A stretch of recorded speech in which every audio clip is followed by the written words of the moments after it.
Be selective with who you choose to get involved with. It's not a game. To you, it's doing it for the plot, and for him, you're a trophy. I think lots of women do not realize that just being a beautiful girl and talking to a man is enough to stroke his ego.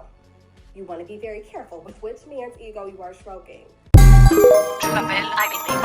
You're now listening to a Bobby Johnson beat. Hey, my main bitch and my savage man bitch. I can get too fucked. Rather hold me up on each of pink. I need to go. Tune in to Too Much Media. Hey y'all, welcome back to the channel. Hope y'all are all doing okay.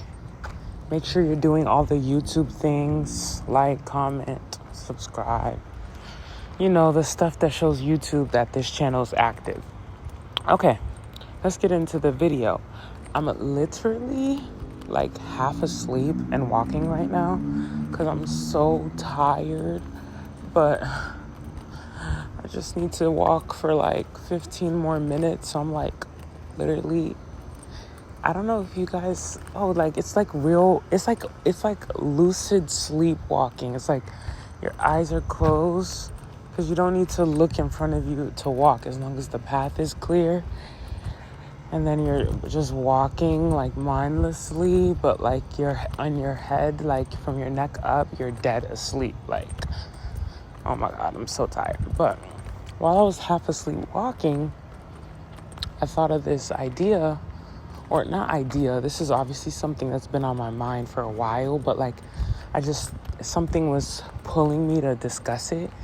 And one thing I was thinking about is how life is literally a movie. Like, when I'm telling you your life is a film, and if you're not paying attention, like, it's just reeling on, it's just going forward, and it's writing its own script if you don't write it, right?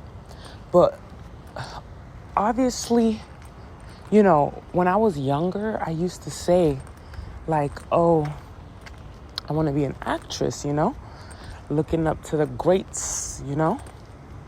The Angelas, the Violas, the Carries, you know, the Gabrielles, the big ones. And when I used to say that, I used to dead think like I wanted to be an actress. But like, obviously, like, what was funny about me back then is that I always used to say that, but I never did anything about it. Like, I never took acting seriously. I never it's a long story, it's complicated, but right, so I used to say that. But then one day I grew up, and what made me like relinquish that like need, that inner child need to want to be an actress, was when I realized I already am one. I am an actress. I do have 20 Oscars sitting in my closet at the house for all the performances I have mastered. Like, I'm already an actress. Once I realized that I was already an actress, it was like that inner child in me felt fed. Like, I was just like, oh, okay, you're good. You did it already. Don't even think about it. Don't even worry about it. Because the thing is, like, I realized like that people around me oftentimes want to cast you as a part of their movie, like of their movie called life, you know? So what happens when you've been cast by someone to be a part of their film is that they are the ones writing the script. And therefore, your role as a cast member is to play out this character that they have written for you. And oftentimes, if you're not paying attention to what's going on around you, you literally will be cast as a character and start acting it out. You'll literally start playing a character that somebody else cast you as and you never even auditioned for. But little did you know, being unaware was the audition. Like, they're testing you. They're like, let me go audition if she's not paying attention enough so I can cast her. If she's not paying attention enough, she's the perfect person for this role I'm trying to cast. Like, I've been trying to cast this role for a long time. And that could be anything, honestly. That can be favorite child out of the siblings, or least favorite child. It's like, oh, let's see which one of these kids is the least in tune with me and like not paying attention to how I want things, so I can cast them as the bad one. I know that hit somebody hard. I don't know. I felt it in my spirit. Somebody heard that and was like,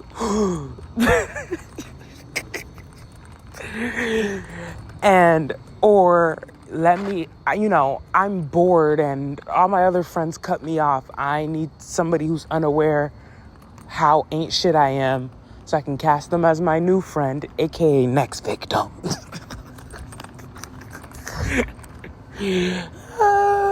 I know, okay. But, whatever it is, like, people have different roles that they want someone to come along and play in their lives. Like, they want someone to come and play this character. Like, I need me a good-looking girl.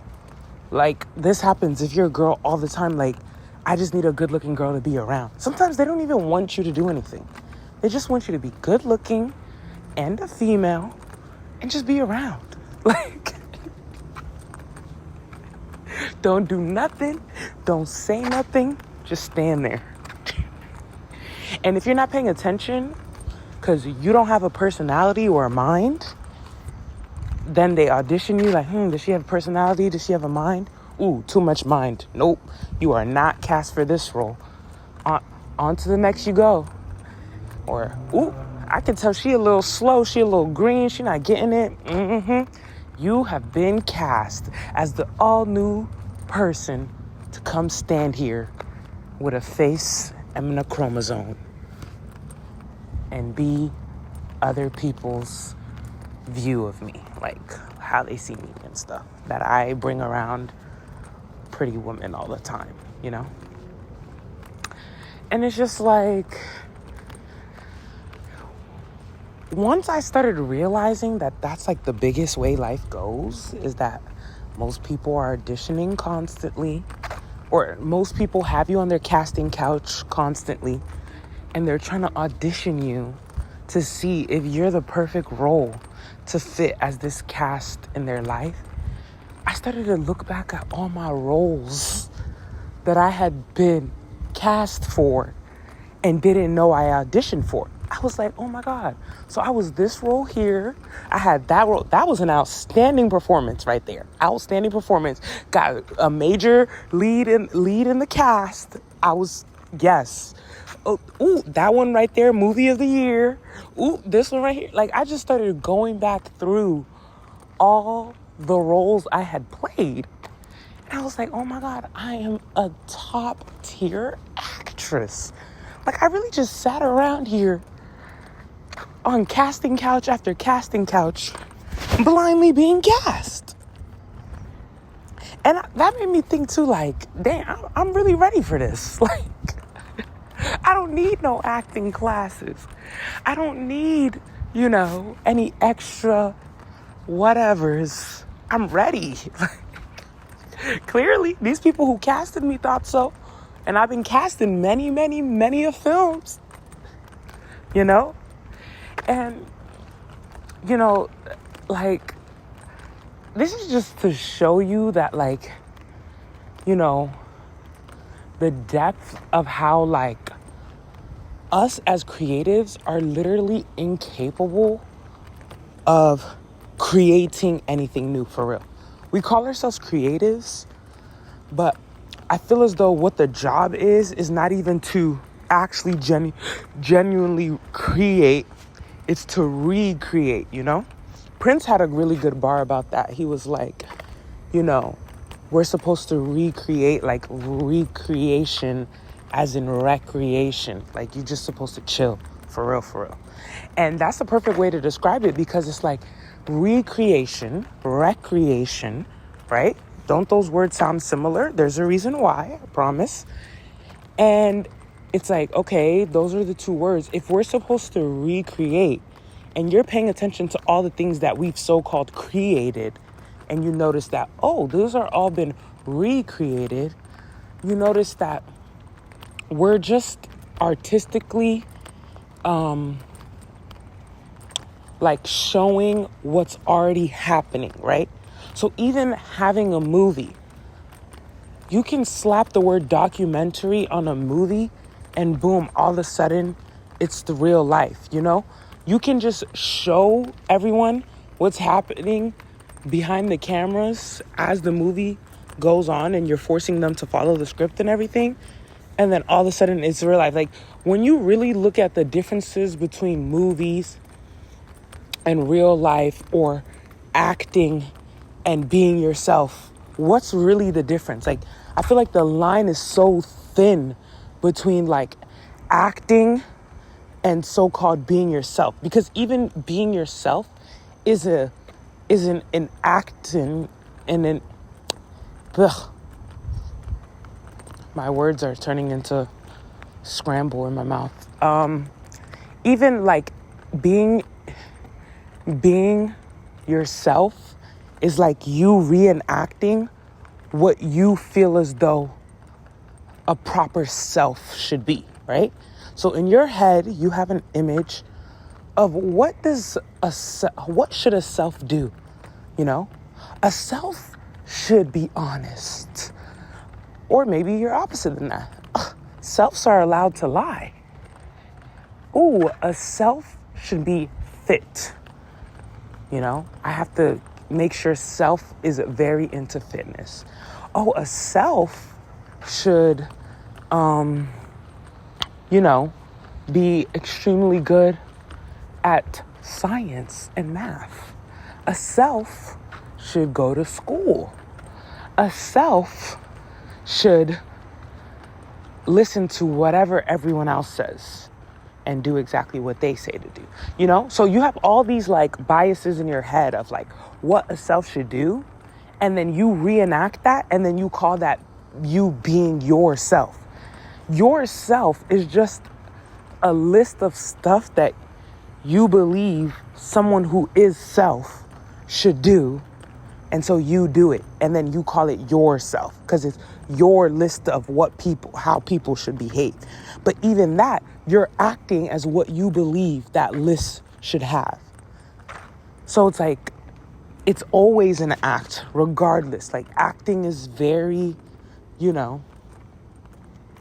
subjective of who's acting, who's not. Because not only have I been an actress, I have met some, when I'm telling you some A1 actresses, I have met some actresses. And the thing about it is, that's why I'm trying to explain to you guys this whole narrative of everyone's life is a movie, and if you don't realize it, you're on a casting couch and they're trying to cast you as this role, is because I didn't even understand the level of actresses that I was dealing with until I realized the whole casting.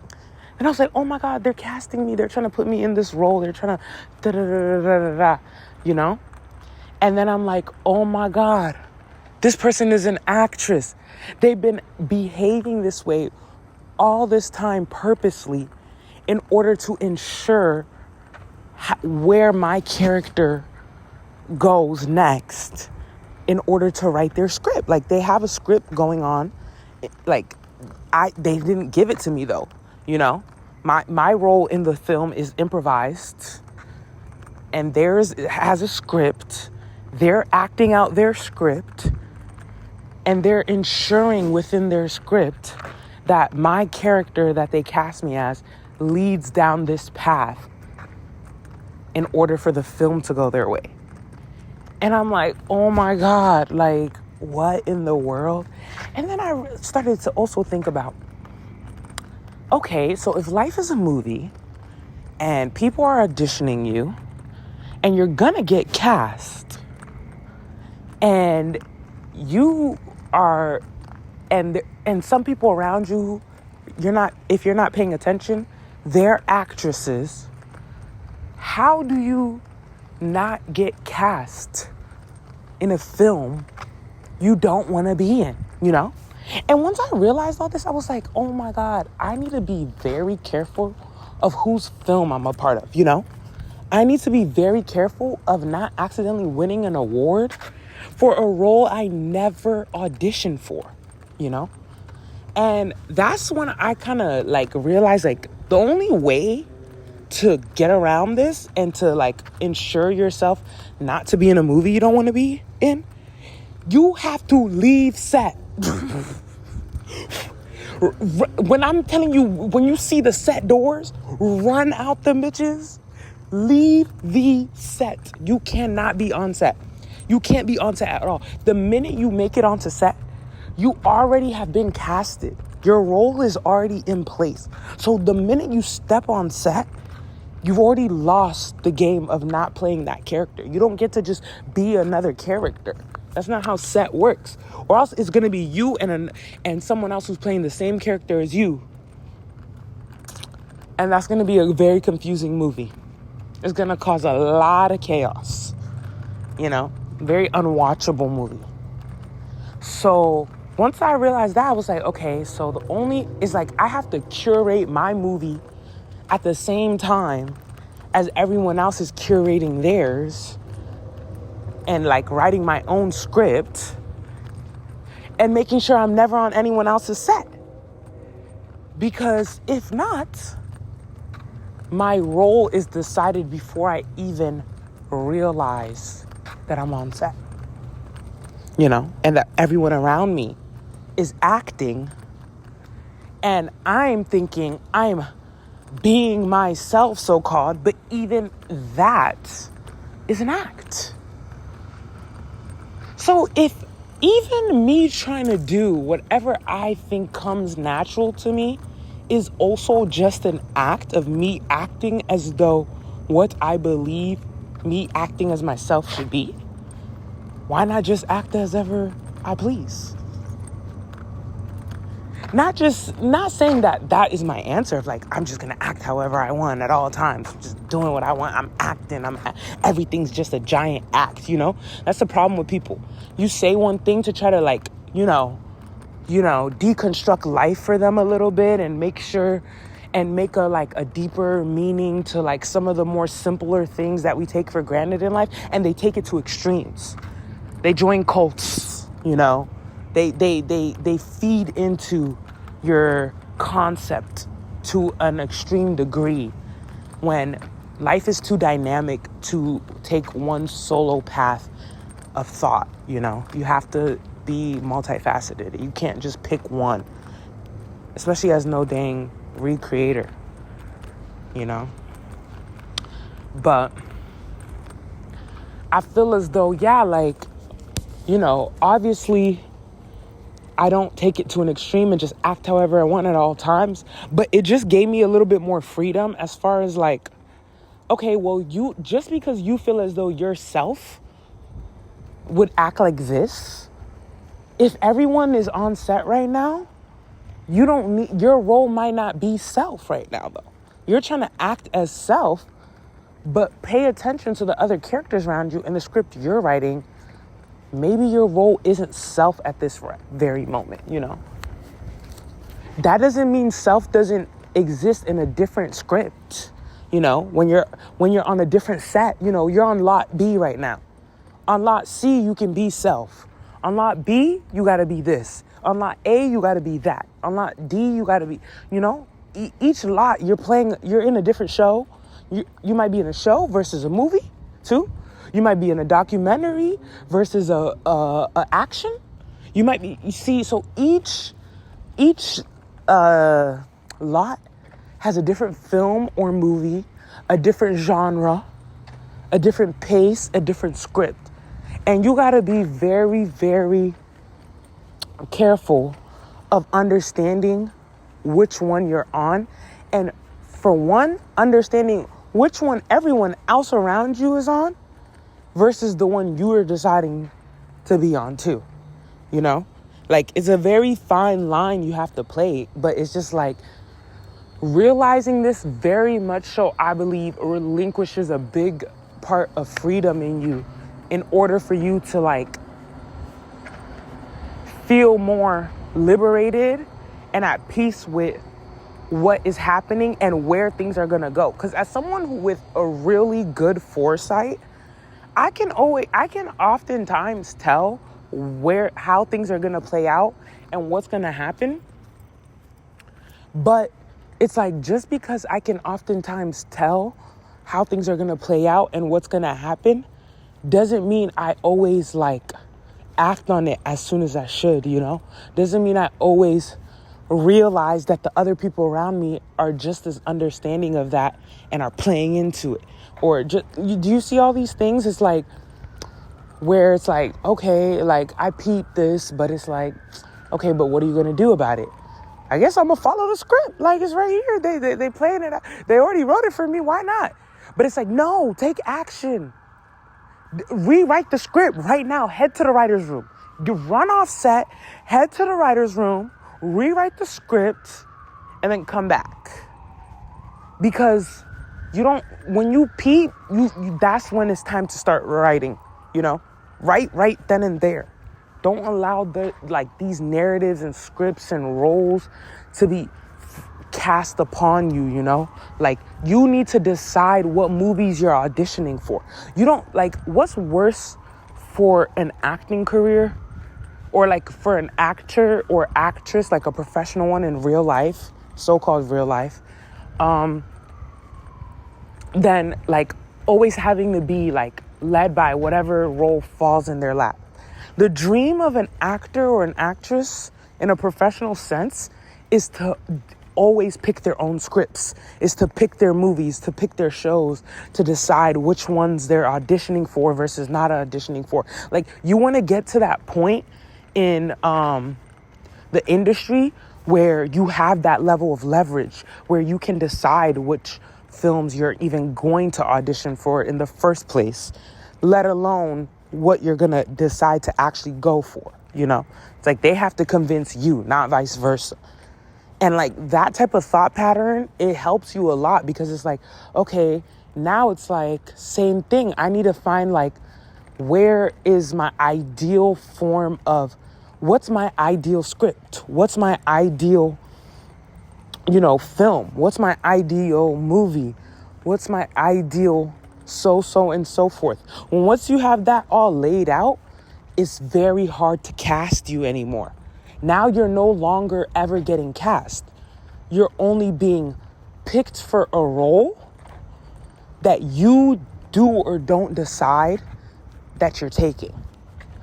Now everything switches up for you, you know? Like your place in the industry is all different now. And you're like more attuned. And then the one thing I also understood about like these scripts and like these like roles that people cast you in oftentimes like they also not only cast you just because they think you're not paying attention, but sometimes it's like for their own narrative and their own script that they're trying to write, they need someone to play that role and they don't have anyone else.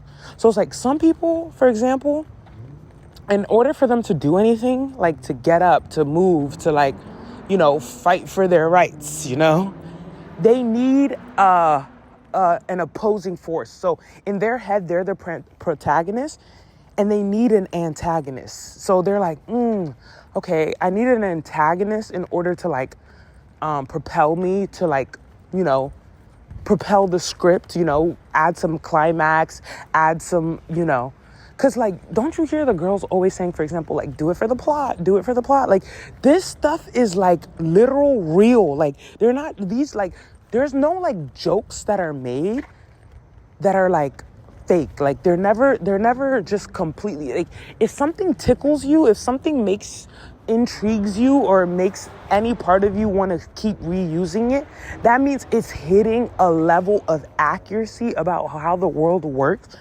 that your subconscious is super in tune with and loves, okay? So like anything that you relate to or you start feeding into your life, it means your subconscious is enjoying it and finds alignment with it. So when the girls say do it for the plot, grade A actress, she literally means do it for the plot. She literally means you are in, like, you hear someone say, do it for the plot. Start reading through the script and realize what your role is now. Start now. Don't even wait 2.5 seconds more. Start figuring out what the hell, what's my role?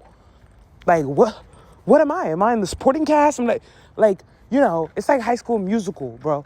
When they post up those roles for the play coming up, you go straight to that paper and figure out who you are. So you know how to prepare. So it's like, you don't always have to run off set like how I was saying before. But sometimes even just the knowledge of the fact that you are on set and you understand what your role is and who you're playing is enough freedom to allow you, like, at least you prepared for the role and you're acting out that role in a more authentic and truer sense. Because if you're just blindly playing through the role, later on you feel bamboozled, you feel tricked, you feel gotten, you feel taken for idiot, you know? But if you already understood what your role was and you understood exactly who you've been cast as, and every time you leave set, you're preparing for your role, you're reading through your lines, you're doing what you need to do, then when you get on set and everything plays out exactly as the script entailed, you're like, oh my God, that was a great performance, everybody. Yes, we did it. Everyone played their role. Everyone did what they had to do. I personally feel as though I really carried this film. Like, you can be proud of your performance when you actually came to perform. But you're on set and you don't even know that you're here to perform and you're just showing up. Oh my God. Very sad. Very, very sad. You know?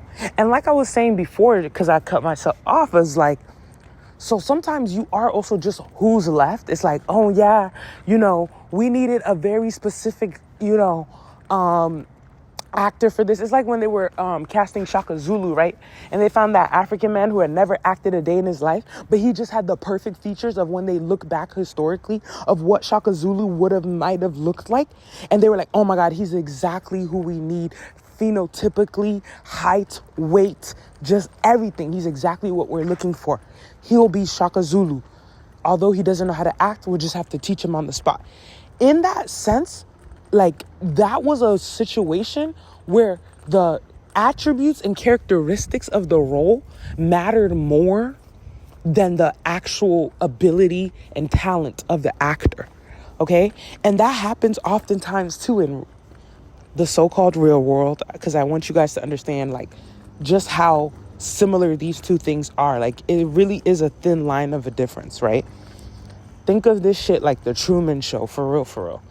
But back to my point, it's like, even in real life, sometimes they need those characteristics more than they need someone to play the role. So maybe the role is friend, but in their head, my friend needs the characteristics of this height, this skin tone, this aesthetic, this personality, this financial background, and this whatever, right? So although, like, when I meet you and on a soul level and a personality level, you kind of irritate my demons, I care less about you irritating my demons than I do about the fact that you have all the other characteristics I'm looking for in the role of friend. We can get into the demons of mine you irritate later when I do things to try to kind of subconsciously get you to stop doing them, you know, or something. I don't know. Everyone comes up with their own little plan of how they're going to get through that part of it. But it's like, that's the part that I feel as though is the most dangerous and the most potent part that needs to be, like, paid attention to. It's like, okay, so you can be cast for a role based off attributes you have, even if the person doesn't want you around or wouldn't have picked you yourself if you hadn't had those characteristics, right? On the other side of it as well, sometimes people need you to play a role that they understand that these characteristics are needed in order for the role to be, you know, quote unquote believable, like the Shaka Zulu thing too, of like, oh, if we cast a white man as Shaka Zulu, who's watching that? Like, how's that believable, you know? So it's like, oh, okay, if I cast what's it called? Somebody, who's the same race as me, how can I say that they were racist towards me? So I need a different race person so that in my script of having someone be racist toward me, that role can be fulfilled. So in order for it to be believable, I got to pick a person who's not my race to fill this role. So then later, as I push the script along, I can say that there was racist things that were happening to me. Do you see how I'm saying that you can be set up? And in one sense of the form, I have always had like a underlying understanding of this, but like it wasn't like as like completely understood as I have it currently. Like I've always understood, for example, that like, okay, I'm usually like when I was younger, like I'm usually the tallest one in my peer group. So when antics start happening, it's best I'm never a part of it, because once an adult turns their head and they look at what are these freaking, snotty nosed kids up to, I'm probably going to be the first one they notice because I'm tallest. Even if I'm doing the least, even if I'm chilling the most, they're going to be like, it was you, because they saw me first, right? So I always kind of understood that, for example, and I would always kind of like, play my role very carefully, go where, go on the sets that I felt were safe for me, because I knew that if I go on the wrong set, I'm going to be cast as the villain, But as I adultified and I had a deeper understanding, I realized, okay, not only can you be precast where it's like you're hitting those attributes, you could be precast where it's like they need you to play a specific like archetype for them of like, okay, I need an antagonist. So it's like you're thinking you're there as the role that you auditioned for was friend. And they're like, yeah, but I need an antagonist. And the best type of antagonist for the type of script I'm writing is friend turned foe. So you've been cast as friend, but you're the antagonist of the script. Therefore, you will turn foe. I'm just waiting for the script to run into that part of the plot. Do it for the plot. Like silliness. That's it though. I'm gonna end my thought there. Tune in to Too Much Media. Oh, Vanessa, is that your ring? Yes, it is. The stone's missing. No, it's not, Sandra. It's right there. Oh, it's not. It's understated. Tasteful and delicate. I need to set a date. Oh, yeah. We were thinking about getting married a year from now. But I am going to graduate. I will graduate. You can trust me. Can I say something? Yes. I believe in family. I respect mine, and I'd like to become a part of yours. Now, I realize that it's going to take time. But I plan to be around. You, probably come from a very fine family. Great morals, whatnot. And our daughter, regardless of what she has done, comes from what we feel is a great family also. And you'll just have to forgive us because we just don't like you. Sorry. Well, no. It's not for you to be sorry because, you see, you are not to blame. So if you want to blame anybody, you blame Vanessa. What I'm trying to say is I don't want you to leave this house saying that we don't like you because you are a maintenance man or in charge of maintenance or whatever. I mean, you could right now, sitting there, be a banker, and we would not like you at all. It's the way. You have a favorite food? Yes, sir. I wish I had it was fine. I especially enjoyed their fish sticks. No, forget the fish sticks. I mean, do you have a favorite food? Something that you really, love? Oh, yeah. On occasion, I enjoy a nice, juicy steak. Steak. There you go. You got a steak. Now, just imagine we got a courthouse. And no white lines in it at all. Yeah. Now, what would you like to go along with? Oh, some crispy potatoes. No problem. Now, you got mushrooms. Yeah, you like your mushrooms. Yes, sir. You can smell it, can't you? Yeah. Can you smell the potatoes? Yes, sir. Smell the mushrooms. Yes, sir. Sauteed. Okay. Boy. Huh? Yes, sir. All right. Now, I'm going to present it to you, right? I don't get a plate. I take the garbage can lid. And I turn it upside down. After taking it off of the garbage can, I take your steak, your potatoes, and your sauteed mushrooms, and I give it to you. Not too appetizing, is it? It's in the presentation. That's the way she brought you here, on the garbage can lid.